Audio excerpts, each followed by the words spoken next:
मैं पल दो पल का शायर हूँ। पल दो पल मेरी कहानी है। पल दो पल मेरी हस्ती है। पल दो पल मेरी जवानी है।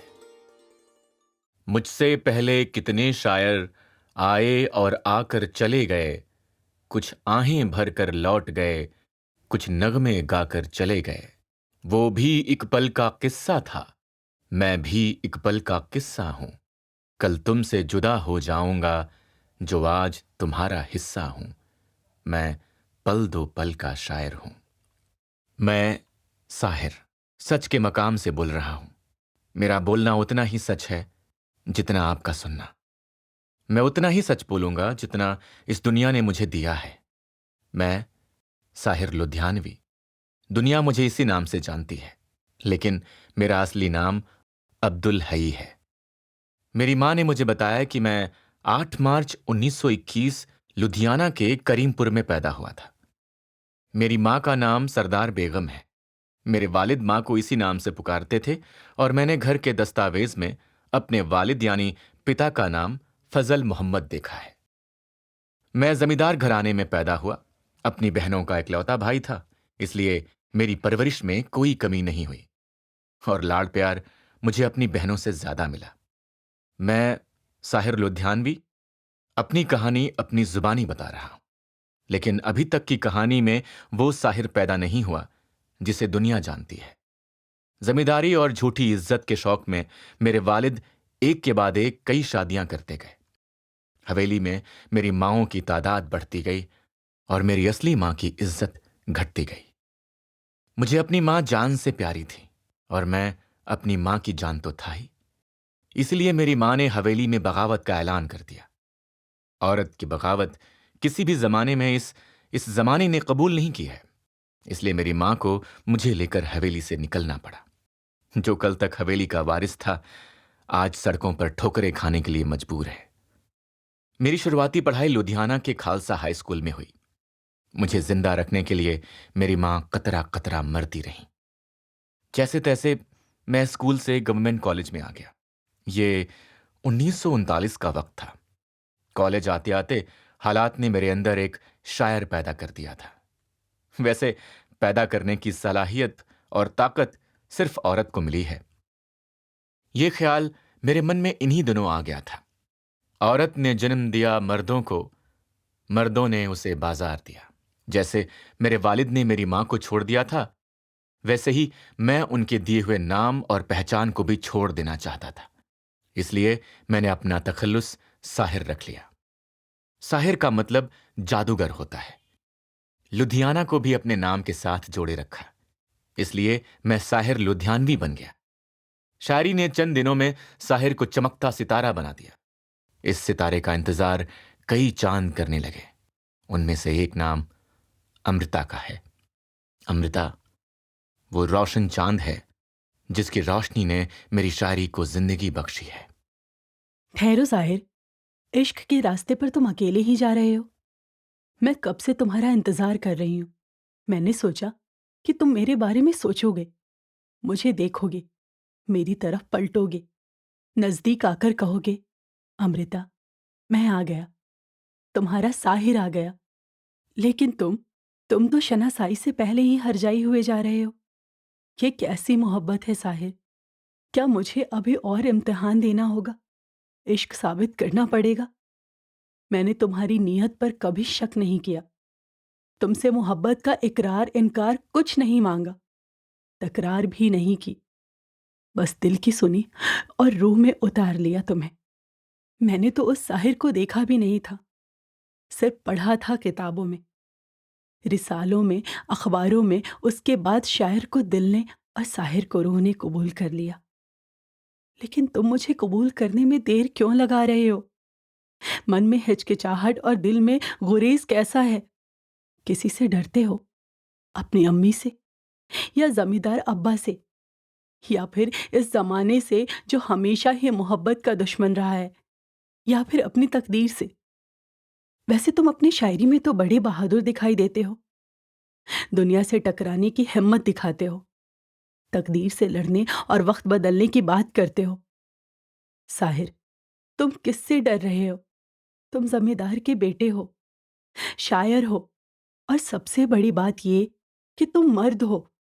अजब है कि अमृता साहिर का हौसला बढ़ा रही है। होना तो ये चाहिए था कि साहिर अमृता की हिम्मत बने। खैर, अब बताओ, चलना कहाँ है? जीना है या मरना? डरना है या लड़ना? सोच कर बताना। सोचने में जल्दबाजी मत करना और बताने में देर ना करना। तुम्हारी मोहब्बत नहीं, फैसले की मुंतजिर अमृता। अमृता का खत मेरे हाथों में था और आंसू आंखों में। उसने जो कुछ लिखा वो सब दुनिया जान गई। मैं भी इससे अनजान नहीं था, लेकिन मेरी खामोशी ने मुझे मुजरिम बना दिया है। अमृता की बात मैं बाद में करता, लेकिन वो खुद बीच में आ गई। इसलिए अब उसका जिक्र लाजमी हो गया है। अमृता की बात कहां से करूं, कितनी करूं और कहां तक करूं? मेरे लिए यह भी एक मुश्किल काम है, लेकिन अब इस काम को आसान करना ही पड़ेगा। दुनिया अमृता और साहिर की मोहब्बत जानती है, लेकिन मोहब्बत से पहले मैं अमृता का बहुत छोटा सा परिचय देना चाहता हूं। अमृता और साहिर एक ही कॉलेज में पढ़ते थे। साहिर की तरह अमृता भी कविताएं कहने और उपन्यास लिखने का हुनर जानती थी। स्कूल से ज्यादा मुझे जिंदगी ने पढ़ाया, इसलिए कॉलेज तक आते आते शायरी मेरे बस्ते से बाहर निकल गई और लोगों तक पहुंच गई। लोग मुझे मुशायरों में सुनने लगे, अखबारों में पढ़ने लगे। अमृता ने भी मुझे कॉलेज के मुशायरे में सुना। साहिर की शायरी दोस्ती की वजह बन गई और दोस्ती प्यार में बदल गई। प्यार चलने लगा, वक्त बदलने लगा और जमाना जलने लगा। अमृता के घर वाले प्यार के दुश्मन बनकर सामने आ गए। नतीजा यह हुआ कि साहिर यानी मुझे अमृता से प्यार करने के जुर्म में कॉलेज से निकाल दिया गया और अमृता को प्यार करने की सजा मिल गई और लाहौर के एक संपादक प्रीतम सिंह के साथ अमृता की शादी हो गई। साहिर और अमृता जुदा हो गए, लेकिन उनकी मोहब्बत जिंदा रही। साहिर ने सच कहा, अमृता जुदा हो गई, लेकिन हमारी मोहब्बत जिंदा रही। इससे पहले अफसानों में पढ़ा था, बुजुर्गों से सुना था कि मोहब्बत लाफानी शय है, ये कभी मरती नहीं।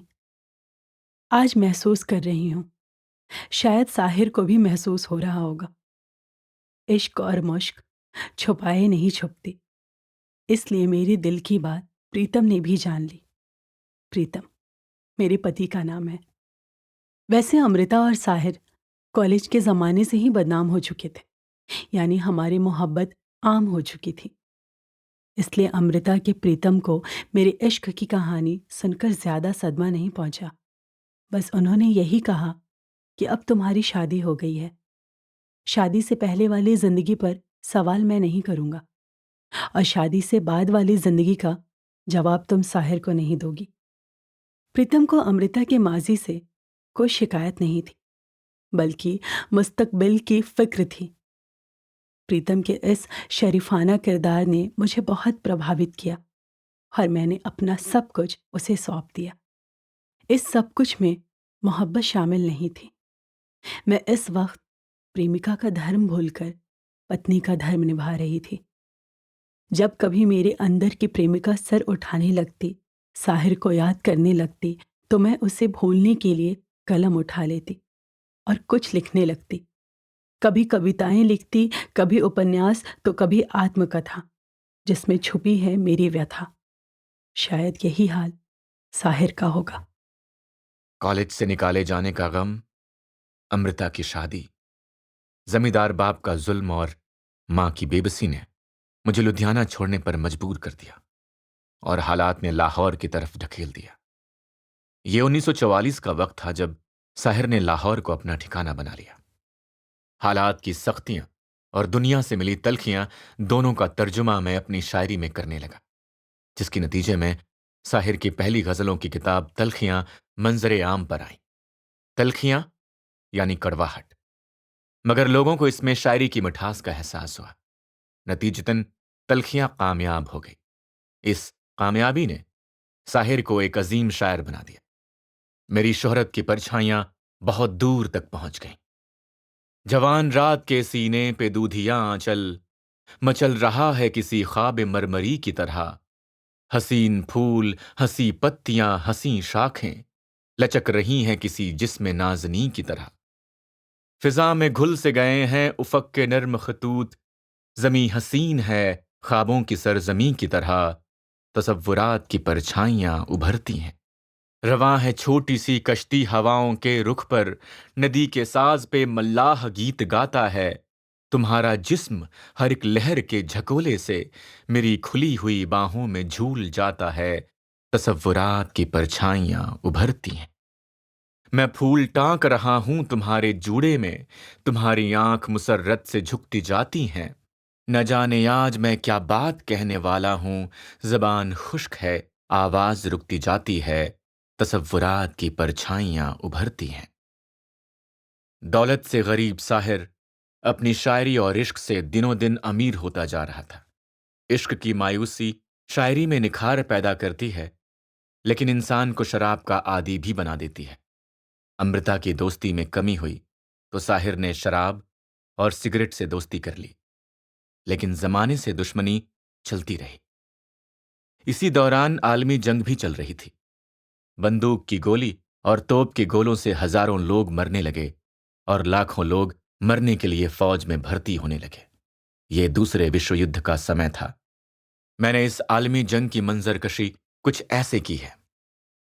जंग तो खुद ही एक मसला है। जंग क्या मसलों का हल देगी। आग और खून आज बख्शेगी। भूख और एहतिजाज कल देगी। इसलिए ए शरीफ इंसानों, जंग टलती रहे तो बेहतर है। आप और हम सभी के आंगन में शमा जलती रहे तो बेहतर है। आओ इस तीरा बख्त दुनिया में फिक्र की रोशनी को आम करें। अमन को जिनसे तकवीयत पहुंचे ऐसी जंगों का एहतिमाम करें। आलमी जंग खत्म हुई और हमारा देश भी आजाद हो गया, लेकिन साहिर गमे दुनिया, गमे हस्ती, गमे जाना से आजाद नहीं हुए। किस्मत की विसात और घर के हालात खेल बिगाड़ते रहे। शायरी की शोहरत और इश्क की दौलत से ना तो पेट भरता है और ना ही घर चलता है। इसलिए साहिर ने लाहौर छोड़ने का फैसला कर लिया। मैं अपनी मां को लेकर बंबई आ गया और फिल्मों में गीत लिखकर दौलत, शोहरत और इज्जत कमाने का इरादा कर लिया। इरादा करने और कामयाबी पाने में बहुत फर्क होता है। यह 1948 का वक्त था जब साहिर बंबई की खाक छानने निकल पड़ा। फिल्मों में गीतकार की हैसियत से काम पाना और जगह बनाना आसान काम नहीं होता। वैसे भी साहिर को आसान काम करने की आदत नहीं है। हर कदम मरहला दारो सलीब आज भी है। जो कभी था वही इंसान का नसीब आज भी है। जगमगाते हैं उफक पर ये सितारे, लेकिन रास्ता मंजिले हस्ती का मुहीब आज भी है। जी तोड़ मेहनत मशक्कत के बाद किस्मत मेहरबान हुई और साहिर को फिल्म आजादी की राह में गीत लिखने का पहला मौका मिला। लेकिन यह फिल्म कामयाब नहीं रही, इसलिए साहिर भी कामयाब नहीं हुआ। इस नाकामी का दर्द मुझसे ज्यादा अमृता को हुआ। इसका एहसास उस पैगाम से हुआ जो उसने एक खत के जरिए मुझ तक पहुंचाया था। खत का आना इश्क के जिंदा होने की निशानी है, और जब इश्क जिंदा है तो आशिक को भी जिंदा रहना पड़ेगा। मैंने खत का जवाब लिखा, जिसकी तहरीर में मोहब्बत के लफ्ज नहीं, तसल्ली के जुमले थे। मैंने अमृता से वादा किया कि मैं उसे कभी मायूस नहीं होने दूंगा। मेरी मोहब्बत मरहम बनकर इश्क के जख्मों पर लेप लगाती रहेगी। अमृता मुझसे मिलना चाहती थी, लेकिन मैं इनकार करता रहा, मिलने से बचता रहा। इसकी वजह उसकी शादीशुदा जिंदगी थी। उसे समझाने के लिए मैंने एक नज्म लिखी। आज की बात इसी नज्म पर खत्म करते हैं। चलो एक बार फिर से अजनबी बन जाएं हम दोनों।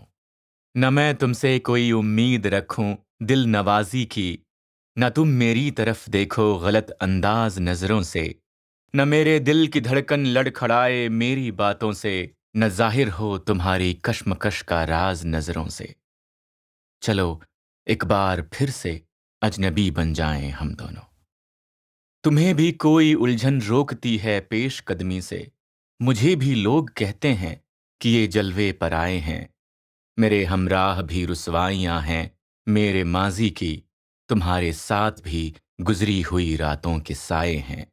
चलो एक बार फिर से अजनबी बन जाएं हम दोनों। हमारी कहानी Mohabbatein, stories behind the artist की जुबानी अभी तक के अफसाने में कितने अफसाने बने। आपने हमें जितना जाना है वो बहुत कम है। हमारे दर्द का तो यही मरहम है। हमारे बारे में और जानने के लिए, मोहब्बत के ऐसे हजारों किरदारों से मिलने के लिए देखते रहिए स्पॉटिफाई, Amazon म्यूजिक और आरजे स्टूडियो के यूट्यूब चैनल पर Mohabbatein, stories behind the artists. RJ studio के हमारे यूट्यूब चैनल को सब्सक्राइब कीजिए और सुनिए Mohabbatein, stories behind the artists.